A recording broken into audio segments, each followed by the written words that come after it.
তাহলে ঘরে ঘরে কি এখন গান বাজনা বাজবে না বন্ধ করবেন? তারপরে ঘরে ঘরে কি স্টার জলসা জি বাংলা আরো বাড়বে? আমাদের মা বোনদেরকে বুঝাবেন, মাঝে মাঝে কঠোর হবেন। পুরুষ যদি হয়ে থাকেন একটা ধমক লাগাই দিবেন যে দ্বিতীয়বার যেন কথা বলতে না হয়। পুরুষের মতো পুরুষ হয়ে বাঁচেন। বিশ্বাস করেন, এখন কোন কোন ক্ষেত্রে ছেলেদের আচরণ দেখলে মনে হয় যে তারা মেয়ে হয়ে গেছে, আর মেয়েদের আচরণ দেখলে মনে হয় ওরাই ছেলে মনে হয়।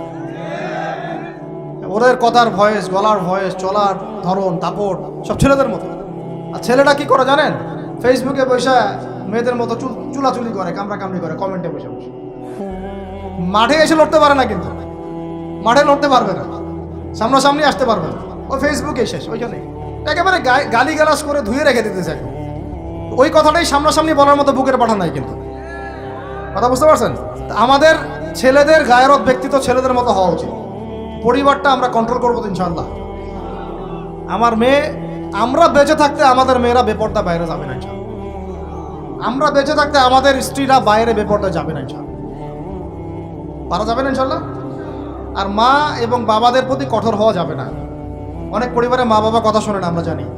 তখন তাদেরকে বোঝাতে হবে, দাওয়াত দিতে হবে। তাদেরকে তো আপনি শাসন করতে পারবেন? শাসন করতে পারবেন, বুঝাবেন।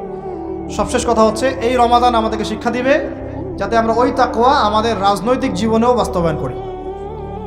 কারণ এটা আপনার জীবনের একটা গুরুত্বপূর্ণ অংশ। আল্লাহ পাক আপনাকে তৌফিক দিয়েছেন, ক্ষমতা দিয়েছেন, আপনি পলিটিক্স করছেন। এখানে কি আল্লাহ ভীতির কোনো জায়গাই নাই? হ্যাঁ, এখানে আল্লাহকে ভয় করার দরকার নাই নাকি এখানে আমি মানুষকে ভয় করব? কোনটা? আমি কি এখানে চাইলে একটা মানুষের ক্ষতি করে দিতে পারি? একটা মিথ্যা মামলা ধরা দিতে পারি? আমি চাইলে একটা মাজলুমের প্রতি, দুর্বলের প্রতি জুলুম করতে পারি? নাকি আল্লাহ পাক আমাকে যে দায়িত্ব দিয়েছেন এইটাকে আল্লাহর পথে কাজে লাগাবো? কোনটা করবো? এটাই হচ্ছে পলিটিক্যাল লাইফ। আপনারা অনেকে বলেন ইসলাম এক জিনিস, পলিটিক্স আরেক জিনিস, অথচ সূরা বাকারার শুরুর দিকে আপনি পাবেন ওয়াইজ ক্বালা রাব্বুকা লিল মালায়েকা ইন্নী জাইলুন ফিল আরদি খলিফা। আদম আলাইহিস সালামকে আল্লাহ পাক দুনিয়াতে পাঠিয়েছেন আল্লাহর কি হিসেবে? খলিফা হিসেবে। খলিফা কে? যে আল্লাহর খেলাফা বাস্তবায়ন করে সে। আল্লাহর খেলাফা কি? আল্লাহর বিধান অনুযায়ী সমাজ চালানোই হচ্ছে আল্লাহর খেলাফা। বুঝাতে পারলাম না? আদম আলাইহিস সালাম কি হিসেবে এসেছেন? উত্তর, খলিফা হিসেবে। খলিফা কাকে বলে? যে আল্লাহর খিলাফা বাস্তবায়ন করে। আল্লাহর খিলাফা কি? আল্লাহর বিধান দিয়ে আল্লাহর জমিন শাসন করা, এটাই খিলাফা। তাহলে ইসলামে পলিটিক্স নাই? শুরুতেই তো পলিটিক্যাল কনসেপ্ট পাচ্ছেন আপনি।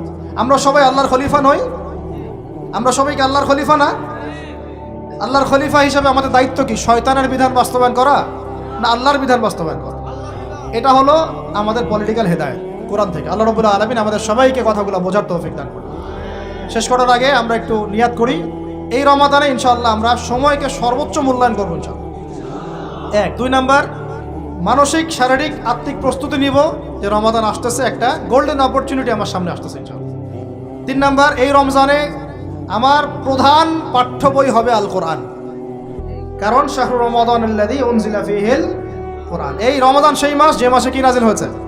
কোরআন নাজিল হয়েছে।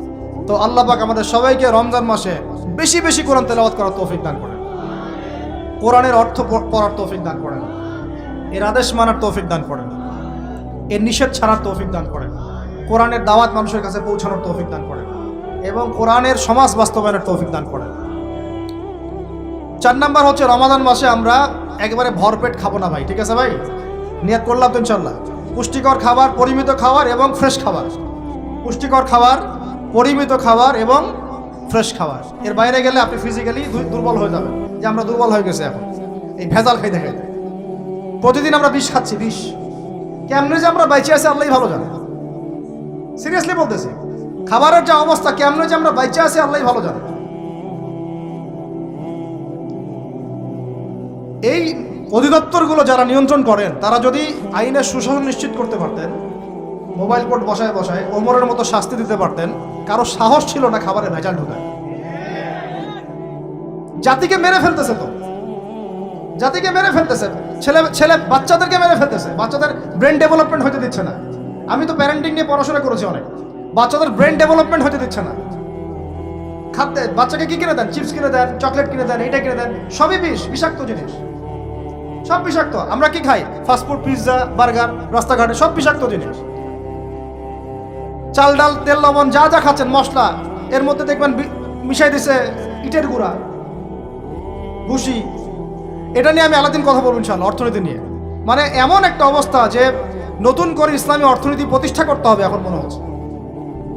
আপনারা ব্যবসা করার নিয়ত করেন, হালাল পণ্যের ব্যবসা করেন, মানুষকে ভালো কিছু খাওয়ান, ভালো কিছু দেন, দেখবেন জাতি বাঁচবে ইনশাআল্লাহ, এবং আপনারও কাস্টমার বাড়বে ইনশাআল্লাহ। কারণ আমরা সবাই ফ্রেশটাই তো চাই, 10 টাকা বেশি দিয়ে হইলেও সেটাই কিনবো ইনশাআল্লাহ। আল্লাহ পাক আমাদেরকে রমজান মাসে পরিমিত খাবার তৌফিক দান করেন, পুষ্টিকর খাবার খাওয়ার তৌফিক দান করেন, এবং বেহিসাব রিজিক দান করেন। আমি 5 নম্বর হচ্ছে রমজানে আমরা তারাবি সালাত জামাতে পড়বো ইনশাআল্লাহ। রাকাত সংখ্যা নিয়ে গন্ডগোল হবে তো জানি, আমাদের কথা আমরা বলে দিচ্ছি। তারাবির নামাজ 1 নম্বর জামাতে পড়বো, 2 নম্বর 20 রাকাত পড়বো। কেউ যদি বলে আমি কম পড়ি, বলবেন ওকে পড়েন, কোনো সমস্যা নেই, আপনি পড়েন, কোনো সমস্যা নেই। কেউ যদি বলে আমি আরও বেশি পড়ি, পড়েন, সমস্যা নেই, 40 রাকাত পড়েন আপনি, কোনো সমস্যা নেই। আমরা 20 রাকাত পড়ি, জামাতে পড়ি। কিন্তু সমস্যা তখন হবে যখন আপনি বলবেন আমাদের 20 রাকাতটা বেদাত। যদি এই কথাটা বলেন তাহলে সমস্যা হবে, তখন আমাদের সাথে মাদ্রাসায় বসতে হবে। আমরা আমাদের মাসলাকে আছি, জামাতে সালাত পড়বো ইনশাল্লাহ, তারাবি সালাত, খতমে কোরআন পড়বো ইনশাল্লাহ, এবং চেষ্টা করবো 20 রাকাত পড়ার ইনশাল্লাহ। কেউ যদি বলে এটা বেদাত, তখন আমাদের সাথে বসাই দিবেন, ওলামা কেরামের সাথে বসাই দিবেন। মনে রাখবেন, উসমান রাদিয়াল্লাহু আনহু যদি 2টা আজান দিতে পারেন জুমার, আমি আবু তো আদনানে দিতে কোনো সমস্যা নেই। ওমর ইবনে খাত্তাব যদি 20 রাকাত তারাবি পড়তে পারেন নিজে, আমার মতো হাজার হাজার মানুষের পড়তে কোনো সমস্যা নেই। আমরা সাহাবীদের চেয়ে বেশি দিন বুঝি না। মা আনা আলাইহি ওয়া আসহাবি আল ইয়াউম আলাইকুম বিসুন্নতি ওয়া সুন্নতি খুলাফায়ে রাশিদিন মাহদিয়িন মিন বা'দি। এই হাদিসগুলো শোনাই দিবেন। আল্লাহর রাসূলের সুন্নাহও যেমন আমরা ফলো করব, সাহাবীদের সুন্নাতও ফলো করতে হবে। এটা বোঝা যাচ্ছে কি? সাহাবীরা হচ্ছে মানদণ্ড আমাদেরকে, নবীকে পাওয়ার মানদণ্ড কারা? সাহাবীরা। সোজা কথা, এটা নিয়ে তো বাহাসের কিছু নাই। সাহাবীদেরকে বাদ দিয়ে আপনি নবীকে মানতে পারবেন কিভাবে? বলেন কথা। আব্দুল্লাহ বিন ওমর, আব্দুল্লাহ বিন মাসউদ রাদিয়াল্লাহু আনহুম আজমাইন, আবু বকর, ওমর, ওসমান, আলী রাদিয়াল্লাহু আনহুম আজমাইন, তাদের চেয়ে কি আমরা ইসলাম বেশি বুঝবো? কখনো এটা সম্ভব?